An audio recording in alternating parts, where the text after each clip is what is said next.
রাজুদার পরোটা বিশাল মারাত্মক, বিশাল বিশাল খতরনাক। এত যে গ্রেসফুল হতে পারে পরোটা, আগে কেউ ভাবতে পারেনি। মানে পরোটাও যে এত, মানে কি বলবো, প্রশংসার তারিফ পেতে পারে। রাজুদা যদি না আসতো তাহলে কিন্তু আমরা জানতাম না। আমাদের বাড়িতেও পরোটা হয়, কিন্তু রাজুদার পরোটা কিন্তু একদমই আলাদা। কারণ ওর মধ্যে মাইক পড়া আছে, ফুড ব্লগারদের পায়ের ধুলো আছে, ফুড ব্লগারদের থুতু আছে, গোটা ফুড ব্লগারও আছে। কারণ যদি মাইক আর ফুড ব্লগার না থাকতো তাহলে তো রাজুদাকে আমরা চিনতাম না, না? আর কি বলবো, এত পরিমাণে ক্রেজ।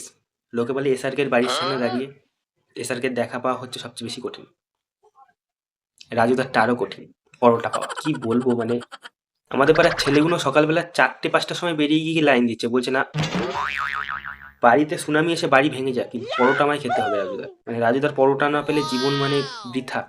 এরপরে কি জবাব দেবো কি করে যমরাজকে? রাজুদার পরোটা খাইনি আমি, মহা পাপ হয়ে যাবে না?